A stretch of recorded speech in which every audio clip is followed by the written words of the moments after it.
नमस्कार दोस्तों, पॉलिटी के ऑडियो लेक्चर में आपका स्वागत है। चलिए आज के सेशन की शुरुआत करते हैं। आज का पहला प्रश्न है, भारतीय संविधान का वह अनुच्छेद जो जम्मू कश्मीर को अलग संविधान रखने तथा अलग झंडे का इस्तेमाल करने इत्यादि विशेष अधिकार प्रदान करता था और जिसे गत वर्ष प्रभावहीन कर दिया गया था, तो वो था अनुच्छेद 370। अगला है, पंचायती राज व्यवस्था को संवैधानिक मान्यता कब मिली थी? इसका आंसर है वर्ष 1993 में संविधान के 73वें संशोधन द्वारा। अगला है, वह प्रणाली जिसके तहत राष्ट्रपति या राष्ट्राध्यक्ष की भूमिका सामान्यतः प्रतीकात्मक होती है तथा वास्तविक रूप से शासन पर उसका कोई प्रभाव नहीं पड़ता, तो वह कौन सी है? तो वह है संसदीय प्रणाली।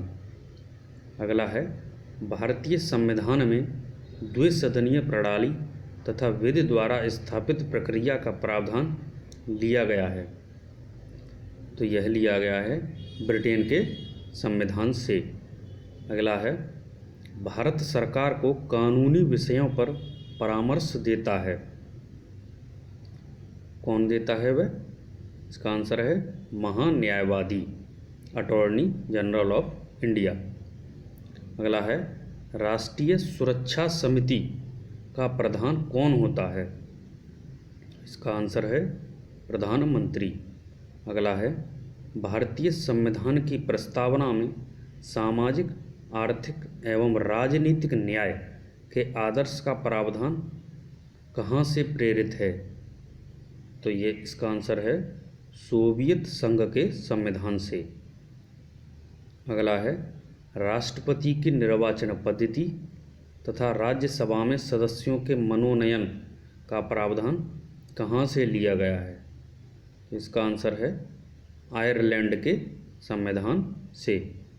अगला है, किसी राज्य के अनिवार्य तत्व कौन से होते हैं?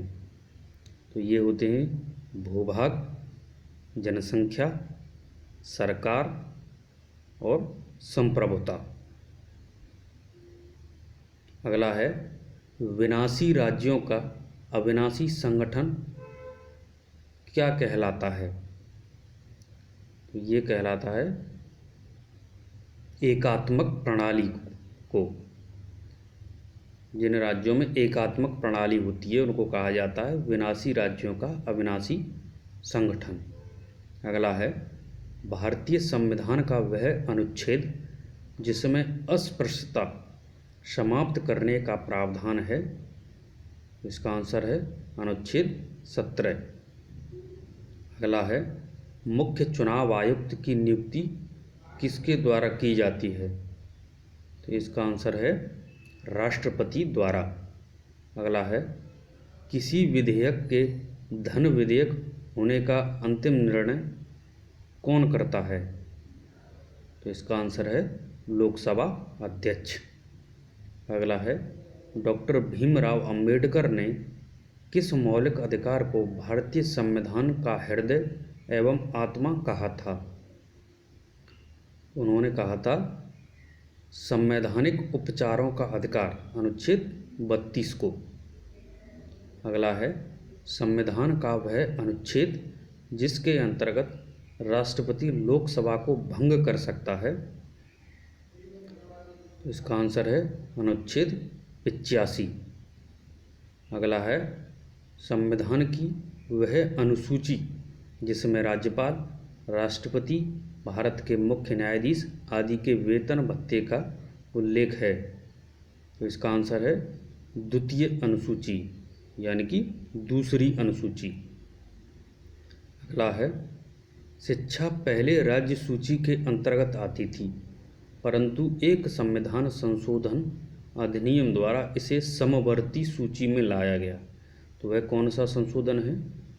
तो वह है 42वां संविधान संशोधन अधिनियम 1976। 42वां संविधान संशोधन अधिनियम 1976। अगला है संविधान का वह संशोधन जिसके द्वारा संपत्ति के अधिकार को मूल अधिकारों की श्रेणी से निकाल दिया गया, तो वह है 44वां संविधान संशोधन अधिनियम 1978। 44वां संविधान संशोधन अधिनियम 1978। अगला है भारत के संविधान में अवशिष्ट शक्तियाँ किसमें निहित हैं, तो इसका आंसर है संसद में। अगला है अखिल भारतीय संघ की स्थापना के रूप में संघीय शासन की व्यवस्था जिस अधिनियम के तहत प्रस्तुत की गई थी वह कौन सा है, तो इसका आंसर है भारत सरकार अधिनियम 1935। अगला है अनुच्छेद 21 का के तहत प्राथमिक शिक्षा के अधिकार के संदर्भ में आयु का प्रावधान है, तो इसमें आयु का प्रावधान है 6 से 14 वर्ष की आयु के बीच।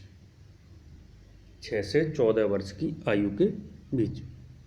अगला है वह अनुच्छेद जो उच्च न्यायालयों को नागरिकों के मौलिक अधिकारों के प्रवर्तन अथवा किसी अन्य उद्देश्य के लिए सभी प्रकार की रिट जारी करने का अधिकार प्रदान करता है, तो वह करता है अनुच्छेद 226। अनुच्छेद 226। अगला है प्रथम पिछड़ा वर्ग आयोग के अध्यक्ष थे, इसका आंसर है काका कालेलकर। अगला है भारत का नियंत्रक एवं महालेखा परीक्षक किसके लिए एक मित्र, दार्शनिक और मार्गदर्शक के रूप में कार्य करता है, तो ये करता है लोक लेखा समिति, पब्लिक अकाउंट कमेटी के लिए।